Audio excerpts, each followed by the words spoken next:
Wow, I just got finished getting a session on my feet, starting down with my toes and my ankles, and you are about to witness some of that happening.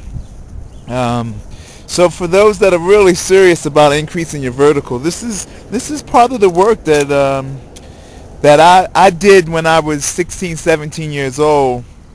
I went and got a whole series of roughing, and I also really did the work, but it's clearly that I still haven't done enough. So I'm redoing it all over again, and you guys are getting a chance to witness it. So this is part of the coaching that I'm realizing that I offer to people is what exactly to do with your body in order to increase your height, increase the freedom in your body. The work you'll see it was pretty intense. My foot feels like it's numb, but I guess I'll survive. It's pretty intense though. So I'll let you take a look at that, and this will be the next boot camp. I don't know what number this is, but we'll go from there. So it was pretty intense, let me tell you. But in order for all of us to really get that extra freedom in our feet, you got to get them worked on, and a lot of the stretching that I do definitely is very helpful for the feet, and this work that you're about to see is just like a companion to it, basically. So take a look, enjoy it, and this is Coach Selby checking out. Have a great day.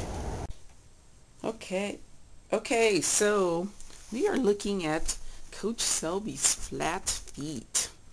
Go. If you notice along the lines here, see if we can get a nice view. So see how this arch is really collapsed and it's down into the floor? There's no space there. And there should be space. There should be some lift. There should be room there.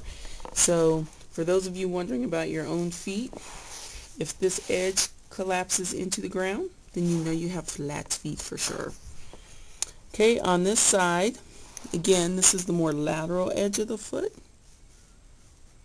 And it's kind of hard to see this, but this is also collapsing down into the ground a little too much. Turn that way for me. That'll get a better view. There you go.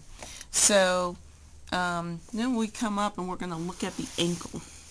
So this is the lateral malleolus, and it's coming down. If you can see this indentation here, there's a lot of collapse coming down into that part of the foot as well. Turn and face the other way for me. Nope, the other all the way.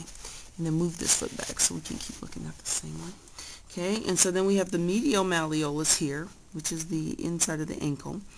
And there's some decent space in through here, but if we look at what's going on, we can tell that there's some stress through that part of the foot.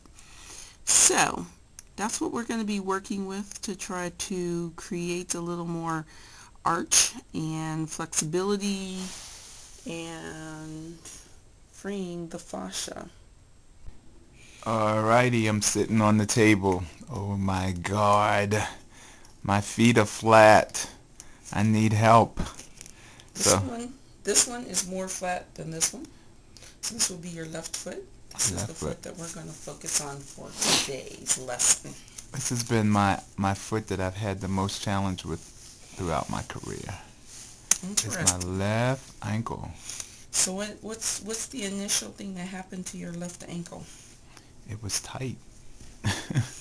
So did you have sprains? Did you have twisted ankles? Did you have to tape it all the time? Well, as basketball players, we always supposed to get our ankles taped, but it was just tight. It has always been tight. It cracks. And part of the reason for that is because, as I was explaining, these bones, the malleoli, which are what kind of hold the ankle together, the force is pushing them into the ground. So is that what happens when guys jump? They wind up pushing them when they land? Yes, because if you don't have proper arch system in the foot, when you come down on the ground, all that pressure cannot be dispersed.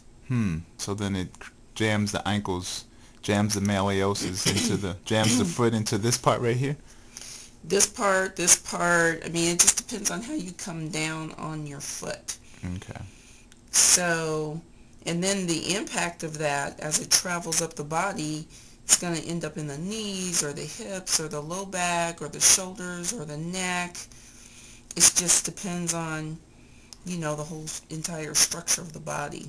So, and where the force is going to be led to. So as I'm working through this front part of the ankle here, I can really feel the fascial tension, and there's like no space in here at all. So one of the things that we're really going to be trying to do with this work is open up that space. Wow. Yeah. So we're going to do an abbreviated version for the purposes of this demo.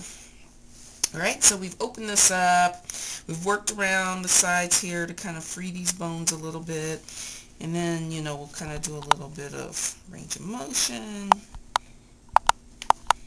So basically, if I'm going to increase my vertical, I need to get some more flexibility in my ankle. Yes. And this work is going to help me do that. Definitely. So, this is part of my 2-week program to get my vertical back. Really, that I never lost. But if you guys are really serious about increasing your vertical, this is some of the stuff you need to consider, because the feet are just so vital to really increasing your increasing your vertical. All right, we'll be back. Whoa, this is just what happened here with this work to increase my vertical, starting at my feet. This area right here was really tight. It was like steel in here, and it still is tight in here. So this is the area that's going to allow my arches to get free so that they can help with my bounce when I'm jumping up. So this is pretty serious stuff, guys. I'm definitely committed to going through the process to get this opened up, because I know that I was able to have a good, decent basketball game without this, so I can imagine what will happen with this. So this is Coach Selby checking out. I will keep you all posted on how this develops, and this is number 4.